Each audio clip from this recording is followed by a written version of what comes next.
play a little bit in the beginning.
Thank you. Thank you very much. I'm Odean Pope, and Craig McIver is our percussionist.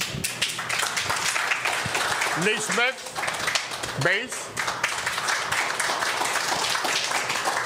Our first composition was original composition, Prince Lachey. We're going to continue by playing another original composition, the Phrygian Love Theme.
2, 1, 2.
time for family portrait.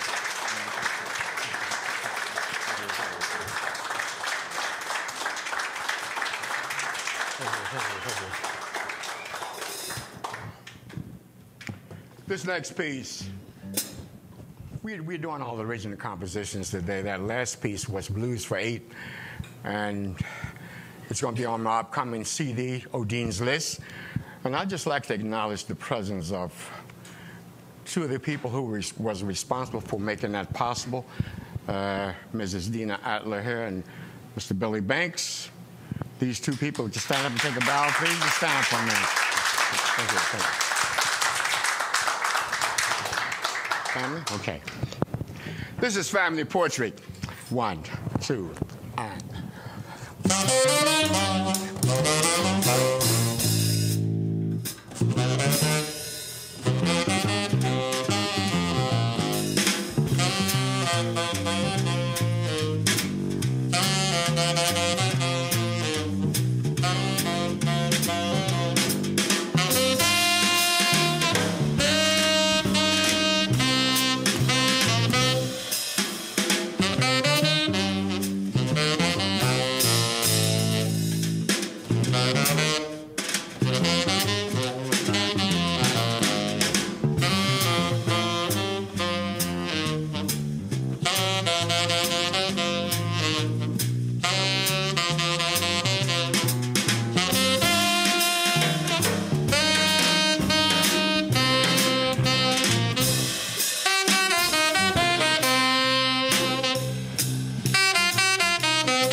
Professor.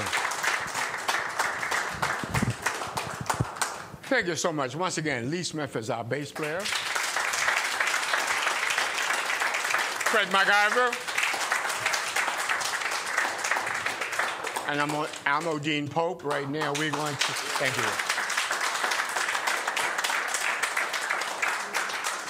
We're going to talk about some musical concepts, which is dealing with how we express ourselves, how we communicate with one another. And I think we have a panelist going to join us, and in a few minutes we'll be doing that. Thank you so very much. We hope you have enjoyed it.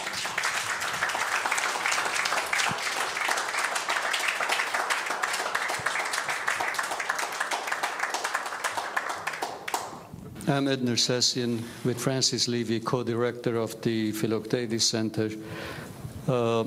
Jaak Panksepp, the neuroscientist, says that energy is delight. And I feel both energized and happy, and thank you very much. I will introduce Deena Adler, who will then introduce the rest of the panelists and who will moderate today's discussion.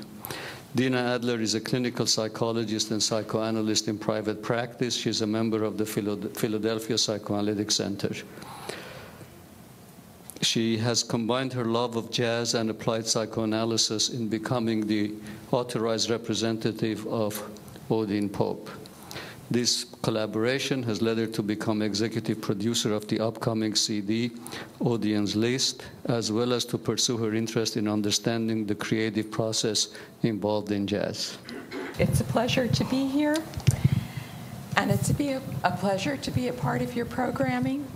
I also offer thanks and appreciation to Odean Pope, Lee Smith, and Craig McIver for a dynamite performance. You're absolutely correct when you say that energy is delight, and that's a lot of what I would like to speak about today. I can't think of a more appropriate way to begin a serious discussion about the creative process than to have experienced in vivo and therefore participated in the culmination of the creative process. It was fun. Energy is fun. I would like to introduce our distinguished panel and then give the musicians more time to rest. Then I'd like to say some things as a psychoanalyst who happens to love jazz, and then go around and hear what everyone else has to say. Odean Pope is legendary as a saxophone player. He is one of Philadelphia's founding fathers of the jazz saxophone. There is so much I could say about his education. Suffice it to say that he has quite a bit. He also, he likes to say, had the greatest education in the highest institution with Max Roach for over 20 years. When his jazz cohorts, such as John Coltrane, McCoy Tyner, Lee Morgan, Benny Golson, on and on and on and on, left for New York, Odean remained at home, except for when he wasn't touring, to concentrate on finding his own musical voice, which hopefully we'll hear about later. He has continued to tour, and he has produced many, many CDs. He has begun and developed his own concept of a saxophone choir, which consists of 9 saxophones. When he and Lee and Craig did Phrygian Love Theme before, I was really curious to see how the trio was going to do it, because usually it's done with the saxophone choir. Odean is known for doing multiphonics and harmonics. That's his specialty, as well as circular breathing. Craig McIver is a percussionist and regular member of Odean's trio. He received his musical education at the New School of Music and the University of Miami. He has been mentored by and performed with some of the jazz greats, including Joe Henderson, Ben Schachter, Michael Brecker, Kenny Barron, Shirley Scott, Barry Harris, Al Gray, Freddie Hubbard, Clark Terry, Dizzy Gillespie, on and on and on. He also toured with Max Roach for 12 years. He currently works with Bobby Zankel, Tyrone Brown, others. He teaches at the Settlement Music School, the Kimmel Center, the Merck Arts Education Center. He won the Pennsylvania Council on the Arts Fellowship in Music and Jazz in 2003. Lee Smith, he studied trumpet from 5th grade through his freshman year at Westchester University, but his bass guitar took precedence. When in high school, he began to learn songs by ear from the radio. He's toured internationally with several Philadelphia-based recording artists, including the Delphonics, Blue Magic, and Billy Paul. He moved to New York to work with Afro-Cuban percussionist Mongo Santa Maria for 5 years.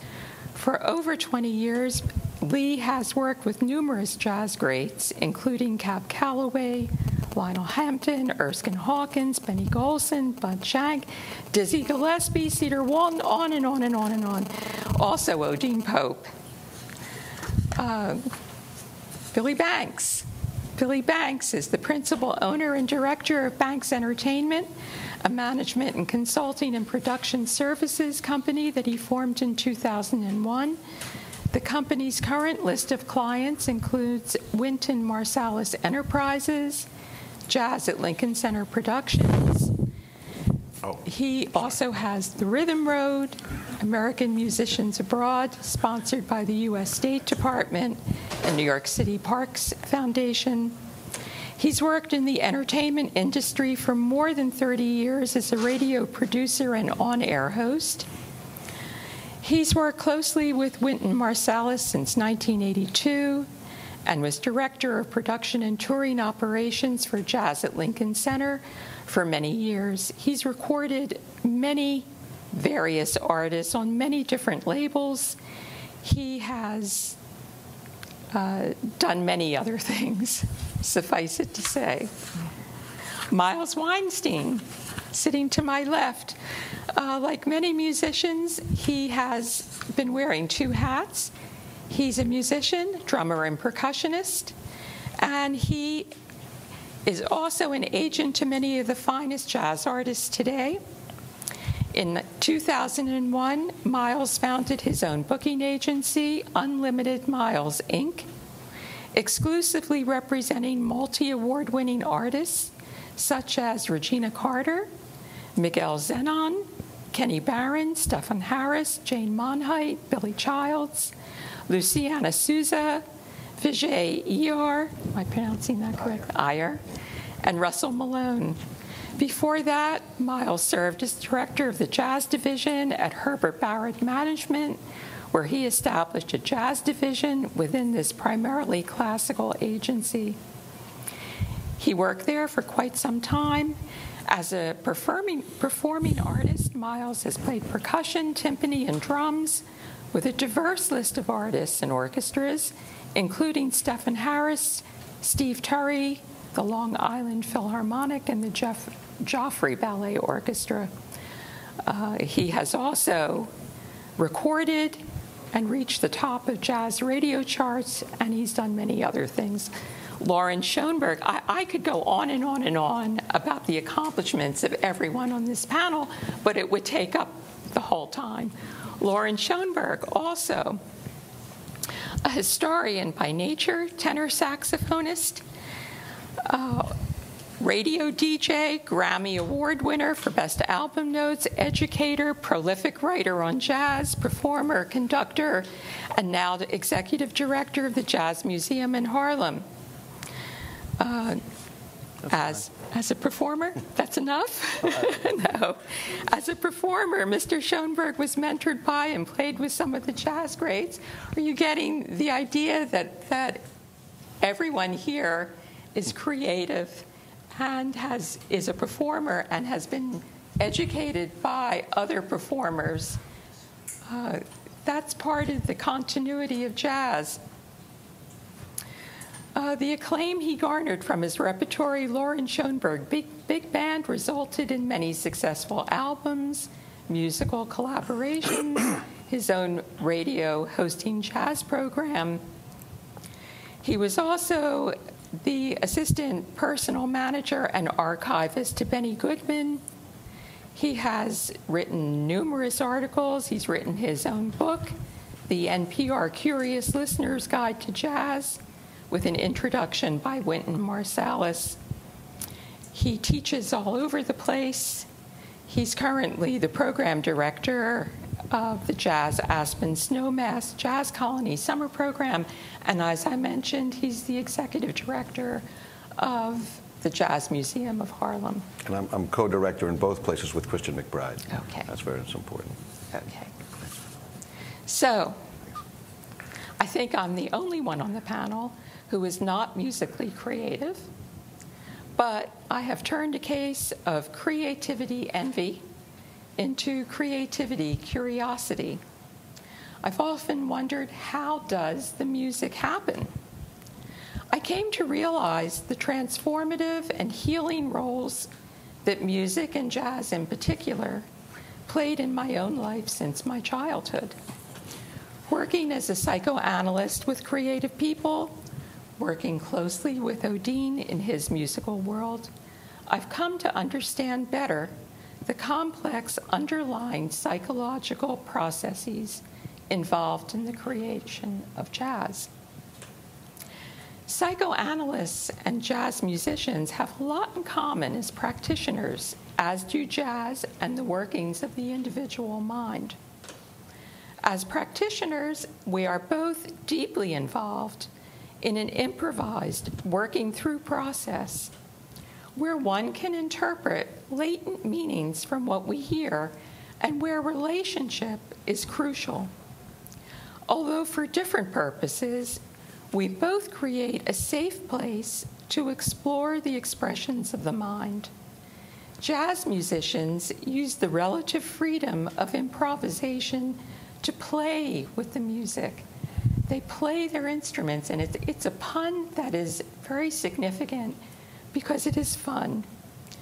That they play with the music within a musical structure, enacting human drama. As a process, music is an auditory bridge between emotion and thought. Music is a trigger that evokes an emotional response that brings forth earlier mental content that we try to understand with thought. Psychoanalysts try to ease through defenses to understand underlying mental content that can feel messy in the hope of bringing about better compromise formations between the different parts of the mind. Jazz, in a corresponding way, strips away repressive societal veneer, exposing the passions of life that can be messy. For instance, battles can occur and peace is made. The musical conversation can take any form it takes off the bandstand. There's a wonderful example. After watching Louis Armstrong and King Oliver improvising a duet, bandleader Eddie Condon said, "The two wolfed around each other like suspicious women talking about the same man." An analogy can be made to dreams with manifest and latent content. We can interpret the music and/or ourselves in reaction to the music, or we can just enjoy the music. There can also be an emotional interplay between performers and between performer and listener who form a special musical relationship that can replay earlier relationships. But what makes jazz unique as a musical form? Its infusion with the blues, its cultural and historical relevance as the music of resilience, culturally and psychologically, and concepts of relationship, aggression, memory, affect, regression in the service of the ego, the reconciliation of opposites, both musically and psychically, improvisation, both musically and psychologically, and then why lightning in a bottle? Anyway, these are all important concepts. that I hope we can delve into, at least some of them. I'm sure we won't get to all of them. I do hope we get back to lightning in a bottle. Odean has given me permission to share some personal conversation we had one afternoon on the phone. Odean was noticeably shaken as he told me about an upsetting event that happened earlier in the day when his subway train was stopped for about a half an hour in the dark and no one knowing why. He and others on the train were then escorted through the tunnel and out. It wasn't until later that he was told a young teenage boy had thrown himself in front of the train, committing suicide. After talking for a while, our conversation shifted to his childhood memory of being taken by his very supportive parents to hear Wilbur Campbell, the saxophonist, play Stan Getz's Early Autumn. Odean said it was, quote, magical, a sound he would never forget. Then he said, quote, I'll write some music tomorrow expressing it. I offer this anecdote, and I thank Odean again for permission to use it, because it allows me to illustrate, even in a skeletal way, how aggression is used in the creative process. And it's appropriate that this discussion follows your series on aggression, because jazz and the creative process, I believe, is the result of aggression put to its most sublime use. Music is sound transformed by the creative process. The creative process turns sound into music. Psychoanalysts look for motivation and meaning in intention, most of which can be unconscious and stemming from early childhood. Aggression energizes intention into action. Destructive aggression is neutralized by what psychoanalysts call libido, but I'll refer to by the ubiquitous terms of love and include hope. Some people talk in terms of spiritual meaning. Back to Odean's afternoon. There were two disparate experiences, one horribly upsetting that had just happened. First, the scare underground and the boy who violently suicided. And the second, a childhood memory of such dazzlement that his musical memory has been influenced ever since. I could see his identification to the youthful boy in what happened to be his childhood neighborhood. Odean rejected the violent aggression of the suicide and infused it with the memory of having felt cherished by his parents. Now, this may have contributed to the enduring magic of Wilbur Campbell's sound. Ultimately, along with his innate talent, it became part of his creative musical process. If I asked Odean how long it took for him to write a particular composition, he might well answer anywhere from 15 minutes to 50 years.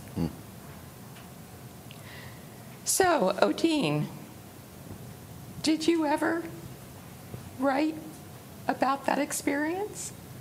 You know, inspiration comes from all sources. I'm a firm believer in inspiration. We can walk down the street, I can look at Myles, I can look at you, and this wonderful audience here. I was inspired when I first walked into this room. Some ideas and concepts came to mind. Inspiration, again, is how we utilize the inspiration along with the knowledge that you have acquired through your years. And the answer to your question would be, I might write a 9/4 passenger, or I might write a 6/4 right from the pencil, and then 2 days later I might write another idea. Ideas, I might not write ideas all down at once. One of my compositions that I received, I received the fellowship from the Pew Fellowships in Arts. As a matter of fact, I was one of the first recipients to receive this award. So on that composition, it took me about maybe 10 years to complete that composition. Because when I write, I have to be inspired. I feel as though inspiration has to be a part of my whole when I'm writing compositions. So again, it might take 15 minutes, it might take 10 years. So, and the elements that I use, I might add, the elements that I use, for those of you who might not be familiar, the elements that we all use to communicate the music that we play are 4 basic concepts. And these are the 4 basic concepts that we have to really become familiar with before we even get to the process where we can create and communicate with one another. So remember this, the 4 basic concepts would be rhythm, melody, harmony, and dynamics. So those 4 elements are just the beginning. Once you learn the significance and the meaning behind those 4 elements, then there are 9-tone scales, there are 5-tone scales, 6-tone scales. For example, the first tune that we played was the traditional C minor 11-tone scale. The second tune we played was a little it was like more or less a contemporary. It was a 6/4, and it utilized 11-tone A minor scale. What do we say when A minor scales? There are 12 tones in a scale. So instead of using the D sharp in the A minor or the C sharp in the A minor, we used all 11 tones except for the C sharp. And the whole concept behind that is to utilize, and if you can think in terms of just walking in a dark room and just pulling strings, and whatever string you pull, you want to make that compatible with whatever the other 11 components consist of. That's what improvisation consists of. It's very complex, it's not easy, but at the same time, it's a continuing, it's a lifetime study. I noticed that, and I always notice when the 3 of you play together that it's like you're conversing. You're so in tune with each other, and you're conversing. You take turns conversing. Craig, can you describe a little bit what goes through your mind and how you get to that place? How you, when you go off on your solos, for instance, how do you get to that creative place? Well, it depends on what's played before the solo. It depends on when I play drums. I'm not just playing all over the place. I'm thinking about the form of a tune, or what was played before, or the color. This is a rhythmical instrument. Basically, you're always using your 4 limbs. So you're always playing 4 different instruments at the same time. And in some cases, when I'm playing with Odean, the bass player might be playing a certain rhythm. I might be playing that on the bass drum or accompanying that in some sort of way. And the harmony, I might be playing on the cymbal.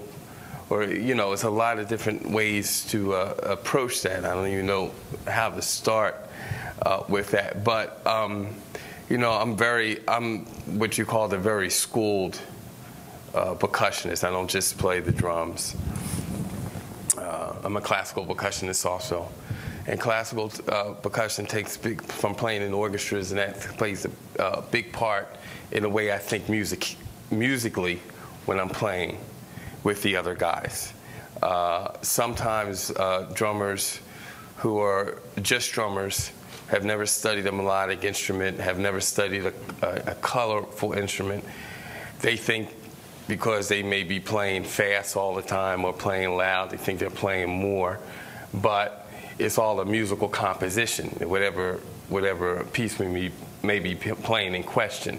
So I just kind of accompany the music, whatever piece we played, I put that sort of in the drum solo.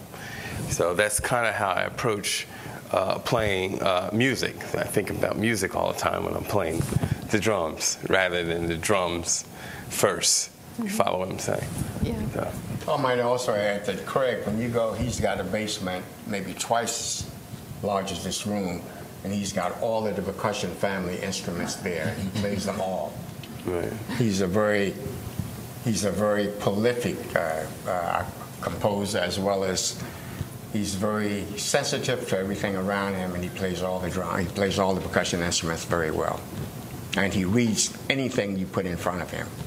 I've never seen a better reader than this guy here. Man. That's actually how I got started with Odean, because he called me one night, and he says to me, "I heard you could read anything." And I didn't really know him, you know. I knew of him, and I said, "Oh, that's nice people to say that, but I don't know about that." He says, "Well, can you be in the studio the next morning?" Because this drummer had an accident. He broke his foot or something. And I went in the studio. That was the first recording, I forgot the name of it. Epitome, yeah. And went in the studio, he ran everything down one time. And I said, "Well, okay, we did it once, let's do it again." He said, "No, that's a cut." So that was my, you know, he gave me piano music. I'm like, okay, I'll figure it out. Excuse me. And let me just tell you, I'm going to give you numbers what I gave him, and I want this is your portion of what you're going to have to do to perform with us. These are the numbers I gave him.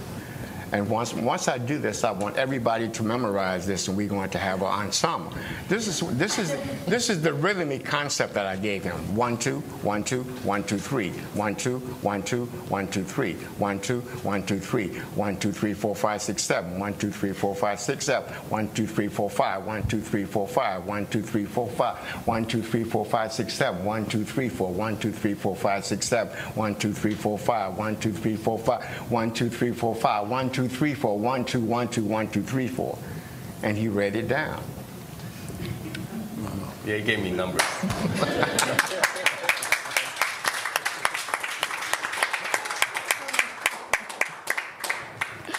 Lee, do you want to weigh in here? Well, as far as how we interact with each other, it's so spontaneous. I've had the pleasure of working with Odean and playing his music in several different situations where different musicians have been playing his music. I played his music with at least 4 other drummers besides Craig. It affects how I approach the music. Each person has some input, and it affects the other person. So even though I may be playing the same composition, I'm playing it differently, I'm feeling it differently because I'm reacting to the other people who are playing. So in that case, I find it fascinating. I can't explain it in psychological terms, but even though there is a sense of structure because we're playing notes, we're playing some rhythms, scales, chords, there's a sense of non-structure because we have the freedom to kind of create what we want. And often it seems like it's not within the structure that's given to us. That's how much freedom we have. And it helps me to grow as a musician. It kind of helps me, it helps me to be more attentive, not just to other musicians, but to other people, because I find that we all have something to say, something to express.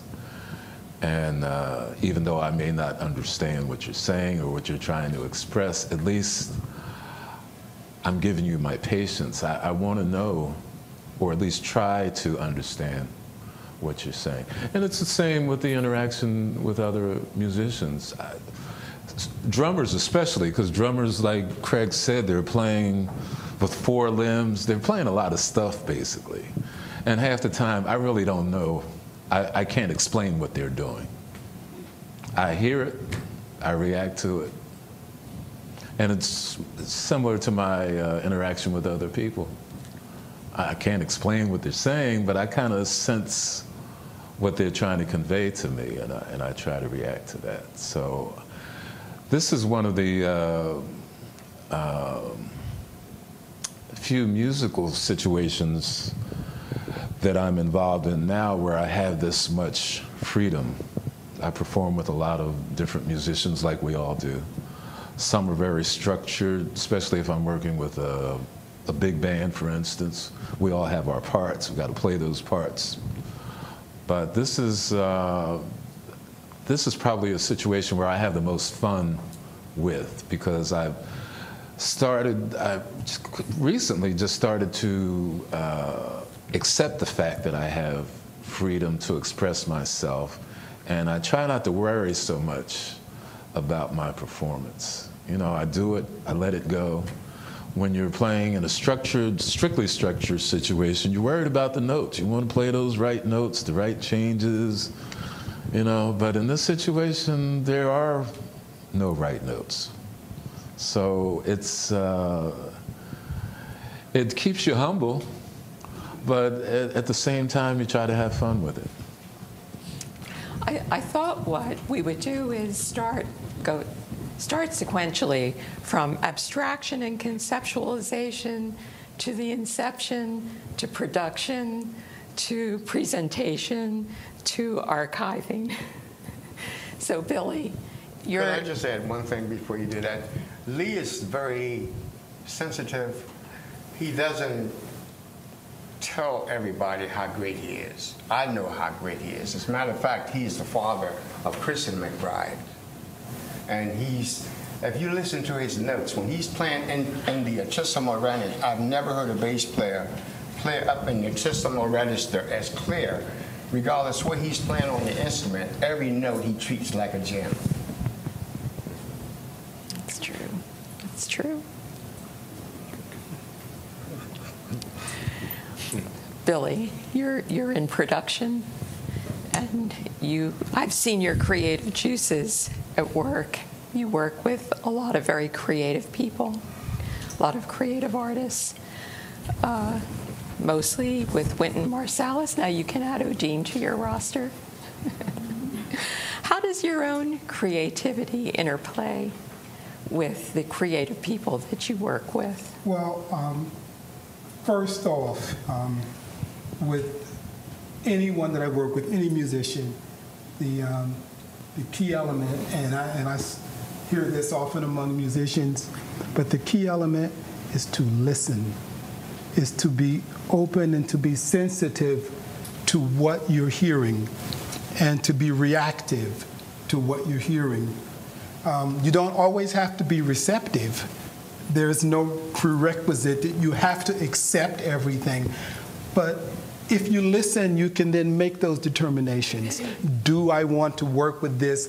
Do I want to do this? Is this pleasing to me?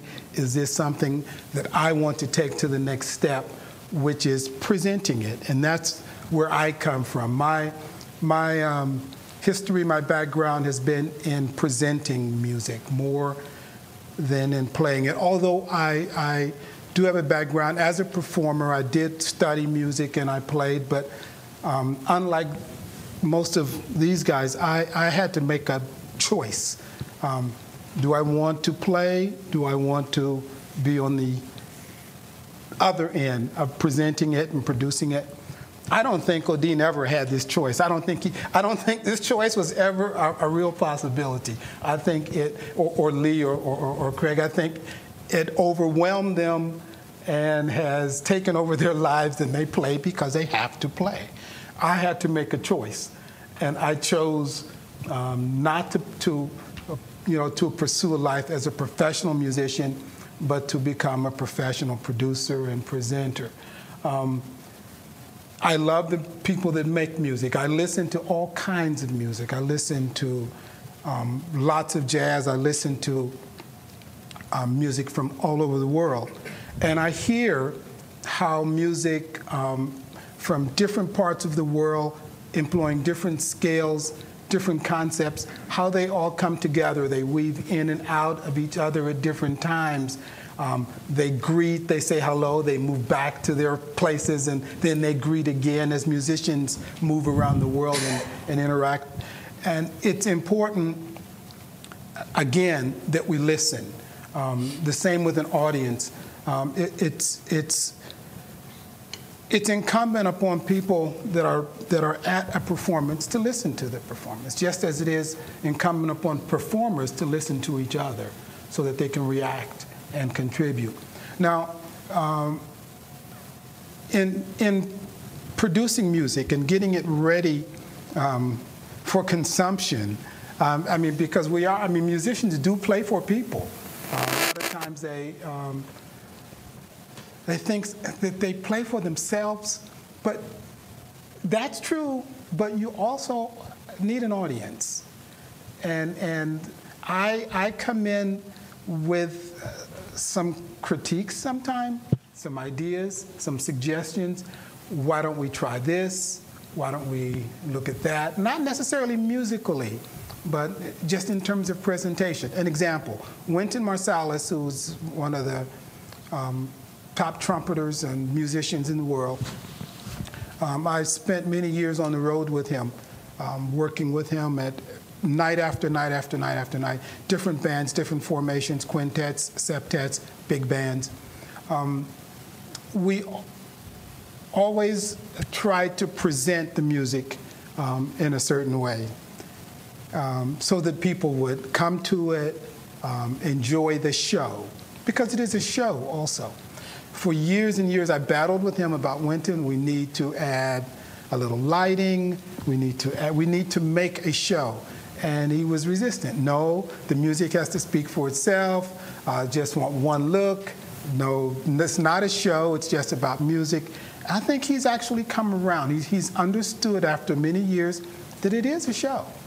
It's show. It's the music involved in the look and the whole presentation of it for an audience, because you're playing for people who are not all musicians. And sometimes it's the entertainment value that captures them. So I work with musicians in terms of presentation. How do we make it better? How do we make it more appealing? Let's use a little lighting here, a little, let's try this in the production when we're producing a recording. Let's use this instrument in this way. Let's color it in this way when we're mixing it. Let's make it a little brighter here. I think it's all part of the finished product. The musicians can weigh in on that at some point later, how they feel about this kind of input from non-musicians. That's something that they have to contend with too when we're in the studio or at a concert. The suggestion of this instead of that. But my perspective is I am a listener. I'm also a consumer of the music. I go to the show. Is it appealing to me? Is it something that I would bring other people to enjoy? You add other creative elements to it.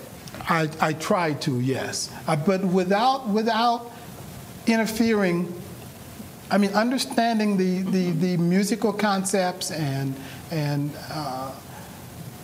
the musical value of it, but just trying to enhance it. Mm-hmm. To give people that much more of an opportunity to hear what the musicians are doing.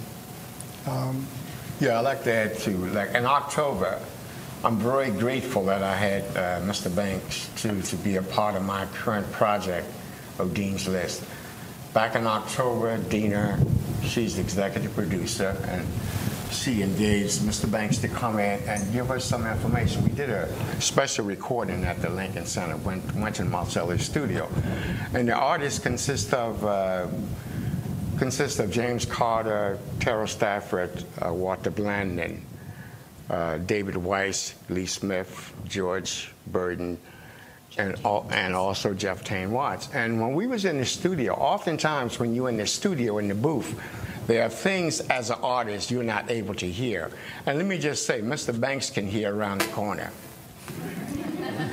He's very, I'm a little older than Mr. Banks, and I've been around for many years, and I've had many people to come in and help me produce and to organize a recording session, but I think Mr. Banks is the top. He gave me some concepts on, we had some very complex compositions, and he would come out, he said, that's pretty good, but I think we can do better. And this went on, and when I listened to it back, let me just tell you how grateful I am to having you there. I just wanted to interject that because he's not revealing how great he is. He's a great, not only can he hear, but he's a great producer.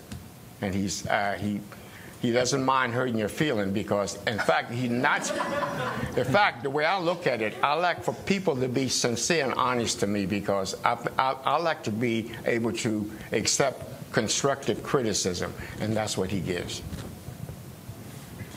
He's very good. You're both too generous. Thank you.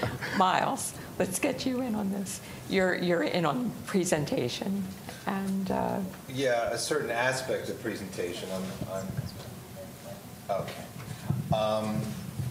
Like Billy, I had to make a choice too. I mean, I still play from time to time, but it's not nearly the way I used to play. And I came into this kind of through the back door, and I attribute being able to develop relationships with jazz musicians from the fact that I do kind of understand the music, and so I'm not just an agent, the way you think of it as an agent. I'm very much in touch with the music. I'm in love with it. I've been in love with jazz since I was a little kid when my parents turned me on to it. And so it's a way of life for me, as it is, I think, for working musicians. Because if I didn't have music, I think, forget it. I don't know what I would do. But I have to make certain choices as a booking agent because when Billy mentioned, does this turn me on? And can I get excited about this particular project? And therefore, can I represent it? Can I produce it, or can I present it? What I found over the years is that sometimes I get so excited about the music and the artist that I lose sight of whether it's the right thing for me, that I can really do justice for the artist. And so that's actually a process that I think I continue to go through it, because sometimes I get so blown away by the music that I can lose sight of, wait a minute, just because this is a great artist doesn't mean I can really represent the artist the way he or she needs to be represented.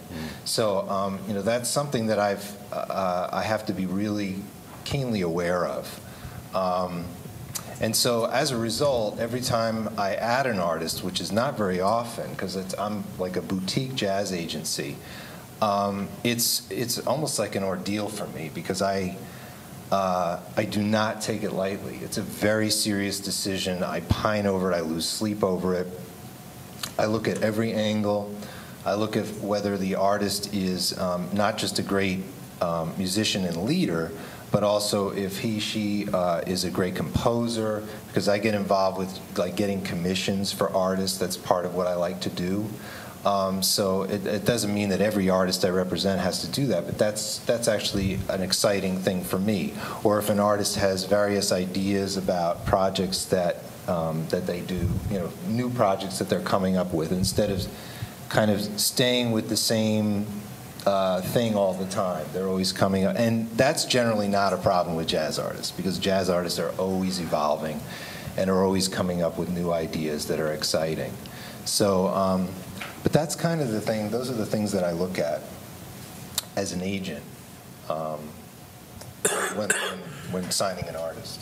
So. How do you know, what are the qualities that you look for in a jazz artist that you think will sustain creativity in that individual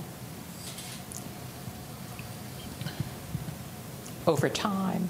Is there something that you know through experience? Oh, this individual, this artist will sustain this creativity. It will be worth the investment that I'm going to put into him or her? I think that usually when I look at an artist, it's someone who has some experience.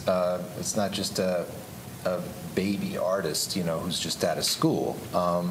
So I can see there's a little bit of a track record of different projects that he or she has already been doing. And when I meet with an artist, that's one of the main things I ask them is, where do you see yourself in 2 years, 5 years, 10 years? What are some of the ideas that you have? And that gives me a very good gauge, I think. If they're like, well, they really don't have, they haven't thought it through, they don't really have their act together in that regard, then I'm going to think twice, But if they say, look, I have this, and then I want to do this with a dance company, and I've been thinking about specific dance companies because they're the right dance company for my music. When they're really getting that involved in what they're seeing for the future, that's exciting. So, Loren, when it comes to archiving jazz, what standards do you use in terms of, there's so many creative artists, yet I would assume that you have to make some choices. What standards do you use? How do you make these choices? It's got to be more than the test of time because it's a contemporary art for the most part. I went to see Othello the other night with Stanley Crouch. It was a wonderful production. And I remembered that my father, during the Second World War, hitchhiked with my mother from Florida while they were on some kind of army break up to New York because my dad wanted to shake Paul Robeson's hand so much. And this was 1943.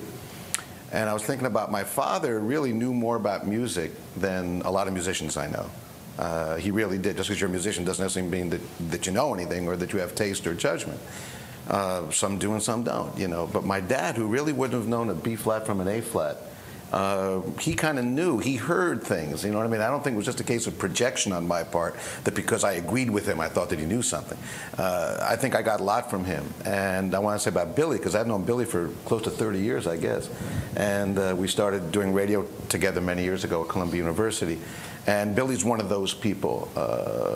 There's a handful of them who musicians accept because what they say is right, and because, not right, because we respect their point of view. I've been very lucky. I've had some wonderful mentors in this business, starting with Hank Jones and then John Lewis and Benny Carter and other people who I've recorded and worked with over the years. And they've been like mentors to me. And so I feel that I'm kind of coming out of an experience of love and respect for my family and people that I knew, and things don't necessarily go in a narrative structure. They go left and right and north, east, west, and north and south. And so, yes, I think so. And so, in building the, I never had to make that choice either, really, thank God, about being a musician or being out of it. I guess I continue to make the bulk of my money as a conductor or as a saxophone player. But what happened for me was that I found that looking at most of the people in the world, you work and then you die, and a lot of people wind up not doing something that they love to do. And so what happens? One of the programs that I do with Christian is out in Aspen. We do this Jazz Aspen workshop. And I met this woman in the airport, and she said her husband, he had worked till he was 65 in some job that he didn't like, and they bought a house out there. And then he died like that, and he never got to enjoy it. So I guess, for me, what jazz has been a chance to get out of bed in the morning saying, like, I love what I'm doing. I'm very lucky. Things that when I was working with Joe Jones that he said to me, 30 some odd years ago, come back and hit me in the back of my head now. Like, that's what he meant. Or maybe some interview that you did with Max, or some night when I went to hear you play with Max Roach, all those times, or the various experiences I've had. I moved to New York to play jazz 35 years ago. And so all these things come back like boomerangs or like ricochets, or like maybe a rim shot that you hit today, or some wonderful quote from Summertime, or something that somebody plays, come back and kind of hit memory. So what happened with me was I wound up becoming stepping into a position where we're trying to build a museum around jazz. And 37 years ago, I started working in a place here in New York called the New York Jazz Museum, that hardly anyone remembers. It started and then it kind of failed. And so we, what was funny about that? No, I'm just joking. But it did start and then it failed. And so we started this project maybe 7 or 8 years ago to try and build a National Jazz Museum. There's one in Kansas City that's wonderful called the American Jazz Museum. But our goal is kind of different. And so the issue comes up, I guess, in terms of your question about archiving. How do you decide? And how do you make these choices? I guess the only thing I can say is I surround myself with people who I respect and whose judgment I respect. And I've had a lot of wonderful mentors over the years, and I guess I defer to them. One of the things that may be a misperception about some folks, Stanley Crouch in many ways and Albert Murray were very, very important to me at a formative stage, and not to become like a clone or to repeat a certain philosophy or something like that, but to kind of get me up on my own 2 legs to kind of think for myself. And then ultimately you find out they love a good fight, you know what I mean? In terms of you come to the table knowing what you're talking about, and then you can talk about it with some knowledge behind it. And I think that ultimately when we see jazz played like we saw it today at its highest level, I think for me, the older I get, what I'm taking away from is here are 3 people who have agreed to get along together. Yes. And in a sense, and again, I'm just repeating what Albert Murray wrote many years ago and many other people have written, but in a sense, you know, the conductor's the king, and that's music that came out of an aristocratic social environment. And here we have another social environment with all of its challenges in a world where Obama just became president, and things are, like he talks about, a page turning in history, and we want to make sure that we're on one side of the page and not on the other side. And what I really think I hear is that, you know, in this crazy world of ours, if people can agree to get along and respect each other, like you hear in the greatest moments of art, that's the most important thing. So I was just frankly think probably at the end of the day today, what most people will probably remember will be the wonderful music that we heard. Mm-hmm. Well, you just said so many things that are important from a psychological point of view. In fact, you know, I made these... I was nervous when you invited me here because I thought I might walk in, there might be a couch or something like that. And, you know, you might say, your mother was scared by a rat, you know, or something like that. I didn't know what to expect, you know. You're on the wrong floor. Okay. I mean, I didn't know, you know. Right, okay. I put my thoughts together in a written fashion, but I actually have a quote from Albert Murray in here. Well, it's a good thing to have. And people getting along, you know, I think in a corresponding way, it has a lot to do with how the mind works and the different functions of the mind and how we try to find better compromise formations of the different ways the mind works. I think in parallel ways, it has to do with how the musicians actually get along. And I think it also has a lot to do with how the passions of life are played out. So I think you said a mouthful. There's so many things you said. It's interesting you said you went to see Othello the other night also, because I have a hunch. I don't know if it's true, but I have a hunch that jazz lovers are also opera lovers. And if so, I think it's because the passions of human drama are played out in both venues. But there's something else too, and I'd like to ask Mr. Pope about this as a composer, because you know when you go see a great play or a great anything, I mean I think what we're all hearing is a great narrative structure. In other words, you know, things are put together. So I guess I'd like to ask you, like when you write your longer things, do you start out with a predetermined structure, or do you compose the way that you improvise, or do you start with a set thing and then fit things into it? How does it work for you? Well, I think you nailed it. It's a combination of both. You know, when I think in terms of composition or when I write, it depends on the surrounding, the people that I'm writing for, how well this person can read. If I'm writing, for example, some I might be writing for a certain group.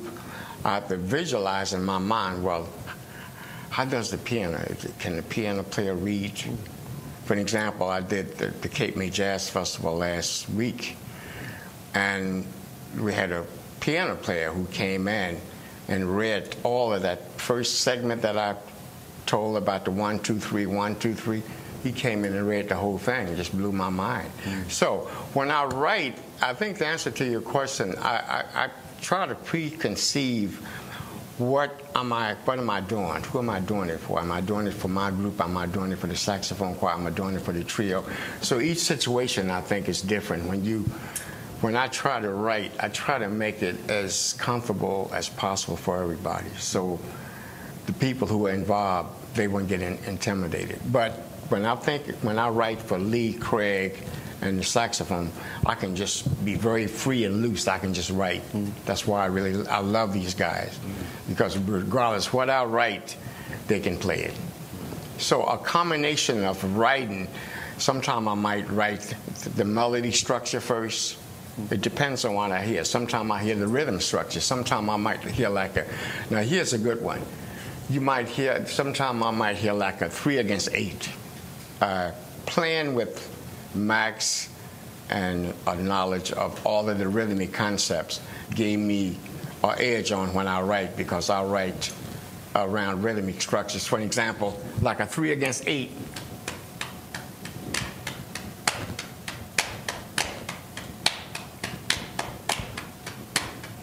And the basic 2 against 3. Now, if you want to get a little bit more complex, try to breathe in and breathe out at the same time. Or if you want to get even a little bit more complex, try to play 4 against 5 evenly. Ooh, that's right. So with these concepts in mind, when I write, that's how I come up with different combinations, because I might write 3 against 5, I might write 5 against 9. For an example, on To the Roach. I don't know whether you heard To the Roach. Did you get my currents? Yes, I think you sent it to me. I believe so. Now, To the Roach is a different. All of those elements are in that when I write. So the answer to your question, I think you nailed it. So I think about all of the different ingredients when I write. Now, going back to something that you said about getting along.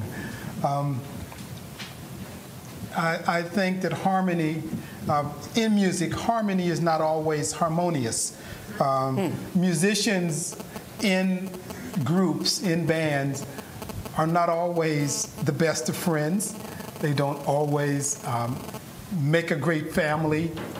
But it seems that in these great bands, Duke Ellington Band is a great example. There were musicians in there for years that didn't speak to each other, that had no relationship, no personal relationship whatsoever, but they were able to make great music.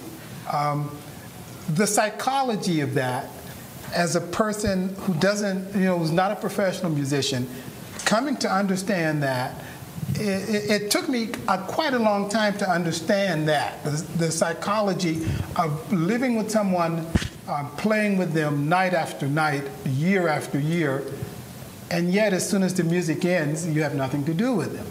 And this has been, it wasn't only Duke Ellington's band, there are several bands that had this kind of history. As a musician, let me ask a musician, have you experienced this? And how does that work psychologically? How do you put aside all of those things for the common good for 2 hours and then get back on the bus and not speak to each other? It's something. I've experienced that in many groups where you get on the bandstand and everybody's very harmonious. They talk, they exchange ideas. But like you said, once you leave the bandstand, it's a very lonely life. Because, for example, I was in Europe with a group like that, and after the performance was over, everybody went their separate ways. We didn't never have no togetherness in terms of going out to lunch or dinner. Everybody split. Does that affect what you play? Well, to me, it made me strong, I think, because that time I utilized it. When I would go to my room, I would utilize it in a good way, as opposed to thinking about the negative aspect of it. I would utilize that as a very positive. There was a whole big element here, so I said, well, instead of thinking about this as very negative, there has to be something there that's good. So I would go back to my room and write. There's a story about Duke Ellington, who was not allowed to stay in a hotel where he was performing. And where he did stay, he went and used his anger to write some blues. So I think that's what you're saying. I think the most important thing is staying positive. I think, you know, like we all can, anybody can be negative. Anybody can say, well, look, I'm not going to deal with that. We all can do that. But it takes a very powerful, and Myles, he said something very interesting early on that is going to stay with me. He said something about the way he preconceived the people around him is not only whether they're a great musician or whether they're a great composer, but he looks at them from the wide picture. And that's where I try to look at everything. As opposed to looking at the negative part of something, I try to look at the big picture. And when you look at the big picture of everything, I think you can come away with something very meaningful, very good. I'd like to add that besides, as a musician and performer, so to speak, besides reacting to the other musicians, whether it's musically or personally, I'm finding that as I mature as a person, I'm more concerned about communicating with the audience. I'm more concerned about the audience accepting what I'm doing. When I was younger, I was probably more concentrated on the notes, hoping I'm playing it okay. But now I'm more concerned about being received. And for example, occasionally I do workshops for younger kids. I think we all do. In a lot of cases, the kids haven't been exposed to the arts. They haven't been exposed to music, especially like what we're playing. And it's almost like being in a hostile environment because they don't understand it, and you can sense that. You know, you feel like maybe you're playing to deaf ears because they just don't know, but at least you're exposing them to it. So, you know, that has its redeeming qualities. But with me today, performing for this audience, I felt a sense of relative ease because you appear to be an intelligent audience. I know you're here for a reason, and I felt like regardless of what we played, it would be well received. And I think that also has a lot to do with how we project. And it's something that we really don't have that much control over. You know, you want to play well regardless of the situation, but it definitely affects how you put out when you feel like it's being received well. You're bringing up the whole idea of the relationship between the performer, the artist, and the audience, which I think is a very important one. Mm-hmm. The whole idea of relationship.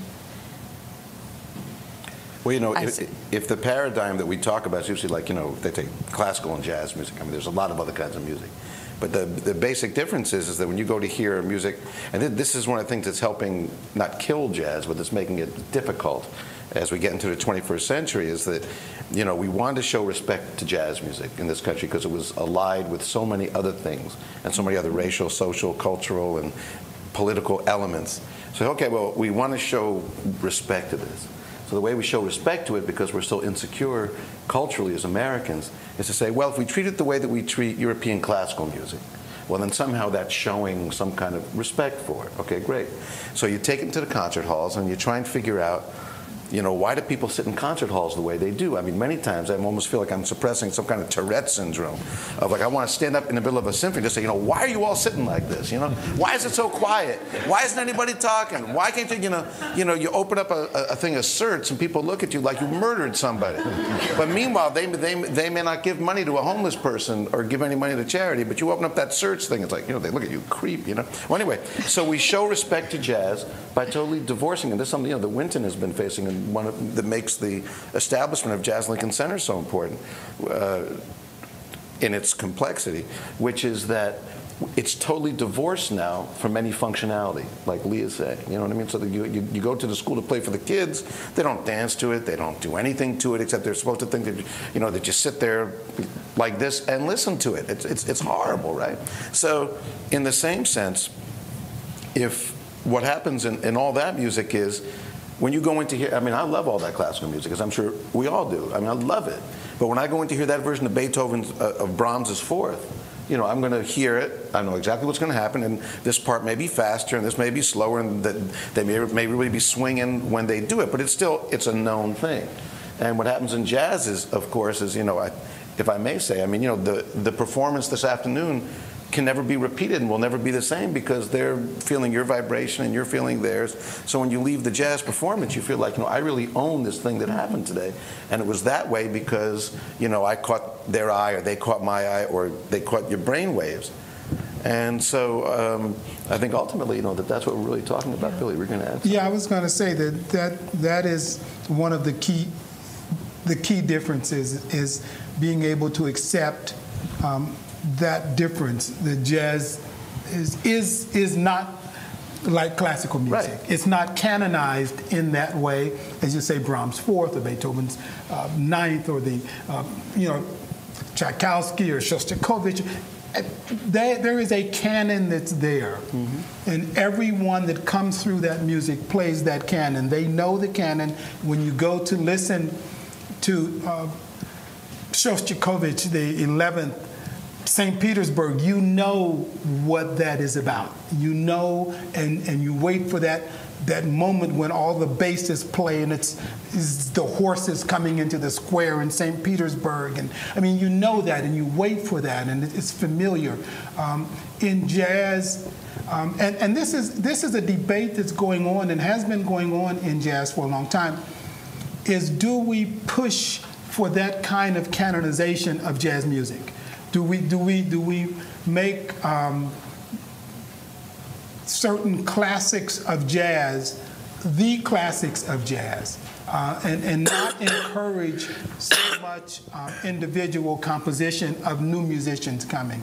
It's a debate that's still going on, I think. I mean, because and then another key element of jazz is creating your own, developing your own sound, creating your own music, writing music. I mean, God forbid that a young classical music who's just graduating from Juilliard would have the audacity to write a symphony and call it my symphony and try and perform my symphony. The audacity, it would never happen. But a young jazz musician can do an entire performance or a year of performances of his or her own music. Is this acceptable? That's been a debate in jazz for years, and as I say, it's still ongoing. Do we encourage this kind of creativity at the beginning level, or do we canonize jazz and make Duke Ellington's Sophisticated Lady, and do we make these the standards of jazz and encourage everyone to learn these things and spend 20 years playing this before they begin to branch out and write?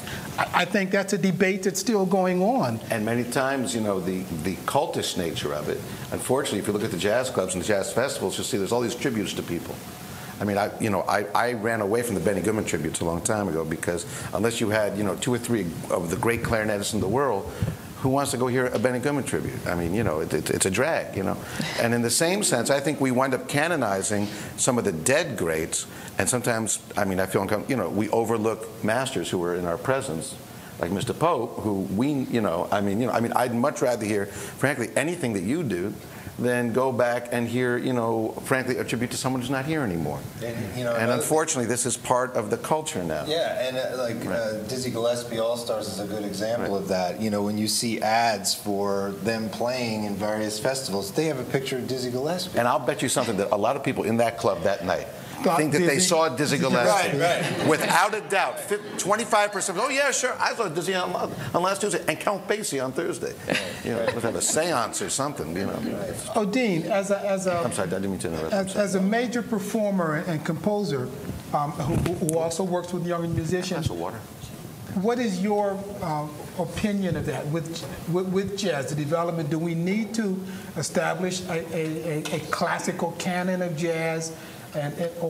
or to encourage more individual expression? Well, you know, I feel very blessed, first of all.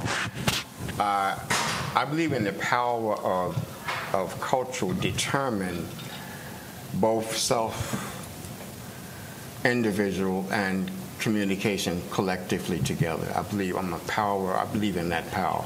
And I think, for the most part, we need more panel discussions like Myles and you and this panel here to be able to come up with ideas and concepts that's going to generate and get more grants towards allowing younger musicians to be able to write classical as well as jazz musicians, to be able to write original compositions. I think that's what we need. We need more opportunities like this.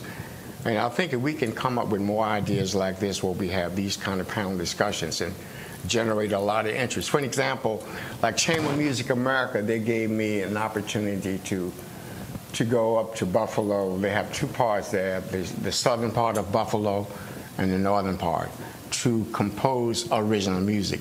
I think if we have more organizations around like that, 10, 15 years from now, you're going to hear a combination of more new music where younger artists and composers can be exposed to that kind of condition. Not to digress, but there's a little bit of, are you aware of the debate that's going on within Chamber Music America?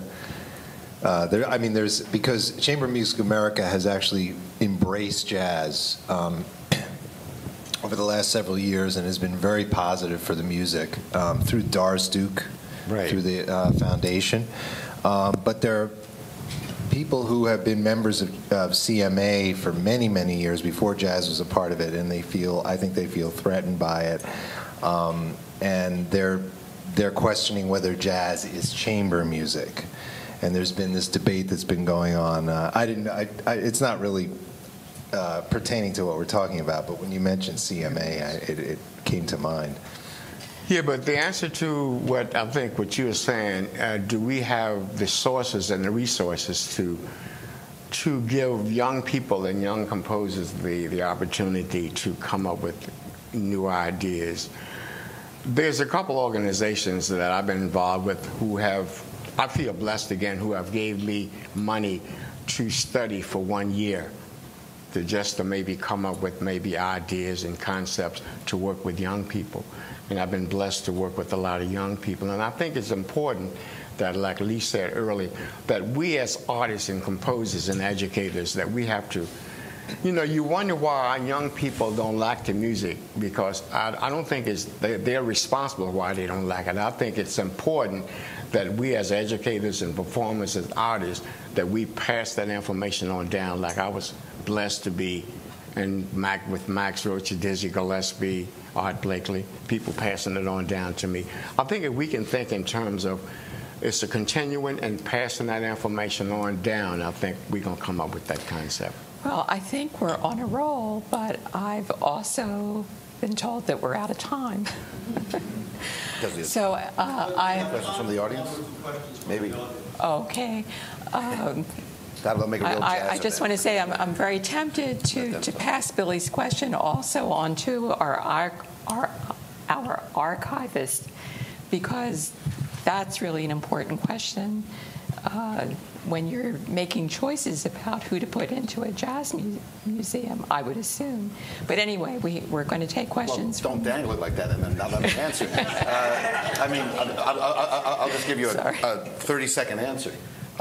We have as many live artists on our wall as we do dead artists. Great. And I think that, frankly, that's the way to look at it, because I can't help Lester Young or Ben Webster or Gil Evans. I'd like to, and I want to make sure that everybody knows who they all are. But the real people, who need the help, are the living musicians. So if you come to our visitor center up in Harlem at 104 East 126th Street. Do you want to say that again? 104 East 126th. We're building a jazz museum, and we have a wonderful visitor center. And we have all kinds of free classes every Tuesday and interviews every Thursday and blah, blah, blah, all kinds of stuff. But anyway, you'll see on the walls the pictures of Russell Gunn, who I first met when I was conducting Winton's band, and I took the Lincoln Center band on their first national tour, I think it was, in '94, and Russell Gunn was there, and he's gotten into all this hip-hop and stuff, and it's been great. Well, anyway, so it's a long story, but I want to actually credit Christian McBride for actually having a huge influence on me, because I'm maybe 16 or 17 years older than he is, for my way of thinking, because I came out of a more narrow way of thinking, and for my generation, we had blinders on to play jazz music. It was just like this, and everything else, nothing else was as good, frankly. And it's like, it was like this. And I've seen Christian play with, everybody from A to Z, from James Brown to you name it. And I don't think he thinks that like one thing is great and the other thing is something else. It's like it's all music and it's all good, and it's how good do you do it. And so that's how we're defining ourselves at the Jazz Museum, is inclusive as opposed to exclusive. And that's why he's my creative partner there. Because people said to me, you need your own Wynton Marsalis. And Wynton's a dear friend of mine, someone I've been associated with for many years. I said, well, it would be the worst thing in the world to have another Wynton, because there is a Wynton. Yeah. And he does what he does. And that's wonderful. He's on my board of directors. But we need our thing. And so our thing is complementary. There you go. Well, but I'm just saying, but it is. But anyway, but why don't you get to the questions? I'm sorry. Okay. Sorry. I think it's just been a fabulous panel, and I have attended many. And Here. Wonderful. But I did have a question. Would the three gentlemen comment on the impact that female Dr. Adler, who's obviously just terrific, has had on your individual lives, performances, outlook?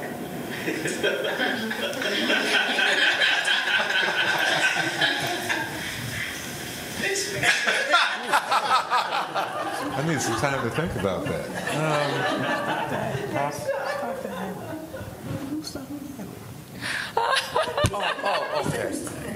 Okay. They don't know me as Dr. Adler. It's difficult for me to answer your question. Actually, I haven't known Dr. Adler that long. I met her through my association with Odean. And I think just the fact that they're associated with each other gives her a certain credibility as far as I'm concerned. I can't say that she's can't say she's impacted my career, but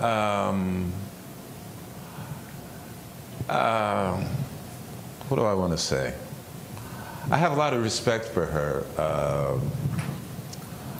not only because she's excelled in her field, which I can relate to because my girlfriend's also a psychologist, yeah. But the fact that she loves the music, and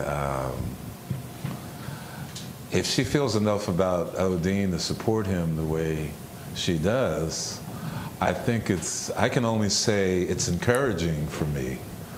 It makes me feel like there's hope to spread the music, because like I was saying before, trying to relate to the kids, I mean, we need all the encouragement we can get as musicians, especially as relatively older musicians, to kind of want to keep going and reach new audiences. So I think with the association with Dr. Adler, it's just more hopeful for us in terms of what the future holds. One more question. Okay. Can you just make some comments on, I've heard all the instrumentalists as the pure musicians, but what about both the male and female instrumental jazz vocalists? What's the question, actually? Well, I mean, do you or do you not consider the vocal artists in jazz, Billie Holiday, Ella, etc., part of your community, or is it separate? Oh, yeah. Are you discussing? Oh, no, definitely. I do. Oh, yes. And I mean, even Billie Holiday, Ella Fitzgerald, and current Right. male and female. Diane Reeves. Diane Reeves is a musician. Oh, she's a phenomenal musician. Nat Cole's brother, Nat King Cole's brother, Freddie Cole. He's an incredible. Left out of the conversation. That's what irritated me a little bit. Well, we didn't talk about instrumentalists per se either, I don't think, right? I mean, if a vocalist is a good musician, that's going to impress on the jazz community. That will be, The question is language versus the music. I mean, the vocalists are interpreting certain things using language which seems to be more constraining than the pure music itself, doesn't it? Yeah, but I have a question. But what's the question? Because I hear your comment, but I'm not sure exactly what we can answer from it. I'm trying to say, what I'm leading to is the evolution of jazz and why it's become such a limited popular appeal as compared to the enormous impact of the young kids and their type of music. well, that's a whole other Yeah, that's another panel. I mean, Ella Fitzgerald and Billie Holiday, those musicians had, they had some great music that was current at that time to work with. The music out of Tin Pan Alley, the Great American Songbook. Gershwin, Cole Porter. They were actively writing. When Ella was developing her career, and Billie Holiday, Ira Gershwin was writing lyrics. Cole Porter was writing lyrics. Johnny Mercer. These people were active and alive. Right now, maybe that's what we need to develop. Maybe we need more poets. Maybe that's something that we need, people to write more of this music that's available. Maybe we need to encourage that. And speaking of Freddie Coles, I had the wonderful opportunity to work with him for about 2 years. And he's, in addition to being able to sing, he plays the piano well, plus he writes and he composes. He's an excellent musician. Sarah Vaughan, I didn't have the opportunity she was a little before my time, but also she played piano in Billy Eckstine's orchestra. It was Billy Eckstine, Sarah Vaughan, Dizzy Gillespie, Wardell Gray, Dexter Gordon. All these people came out of Art Blakely. They came out of Art Blakely's group. And I think the answer might be to your question. And Billy Eckstine's group, he had a whole diverse combination of many, in addition to having people like Dexter Gordon, Wardell Gray, Gene Hammers, Dizzy Gillespie, Charlie Parker. He also had Sarah Vaughan, Billy, and some other people there. Let me ask you a question. Are you familiar with any of the current vocalists? Diane Reeves. Yes, I am. Renee Marie, she's an incredible writer. There are a lot of really good singers out there. There are singers out there. Cassandra Wilson, great writers and singers. Alan Parker, Kevin Mahogany. Musicians that are current. And then people like Common, Diana Krall, the rapper, Right. Mm-hmm. Naomi Taylor. There was a lady last week was very impressive at the Cape May Jazz Festival. Naomi Taylor. She, the director of the good example of that. The director Carol Stone, who's the director of the Cape May Jazz Festival. She had my group down there last week, and she asked me would it be possible for Naomi to sing. And she sang with my group. She was and she did a tremendous astounding job. I happen to represent a few very diverse kind of vocalists on my roster. On the one hand, I have Jane Monheit, who interprets standards. And on the other hand, I have a singer-songwriter type artist. Her name is Chiara Civello. She writes all her own music, and she's Italian, and she sings in Italian and English and Portuguese. And I just recently signed Gretchen Parlato, who's a wonderful singer. And she's very creative, and she's collaborated with Lionel Luecki, great guitarist. So it's definitely out there. There are a lot of great vocalists out there. So it hasn't gone by the wayside, but perhaps another answer to your question is that jazz, like all of the high arts, has gone down somewhat in popularity over the years, and that's a shame, and it speaks to our culture as pop culture has risen, and there is a parallel with psychoanalysis as well. Everything for immediate gratification and quick gratification and easy pleasure. But we're changing that. We're changing it in psychoanalysis, and we're changing it with jazz. And it is the music of hope. And I think that's a good note to end on. It's the music of resilience. Just one more thing. I don't know how many of you listen to jazz on the radio, but there are a couple of good jazz radio stations in New York. WBGO, 88.3 FM. On Sunday mornings, afternoons, Sunday mornings, there's a show called Singers Unlimited, where it's focused on jazz vocals. WKCR, 89.9. So it's out there. There are some vocalists. Maybe we need to encourage more. I'll take that as a good point.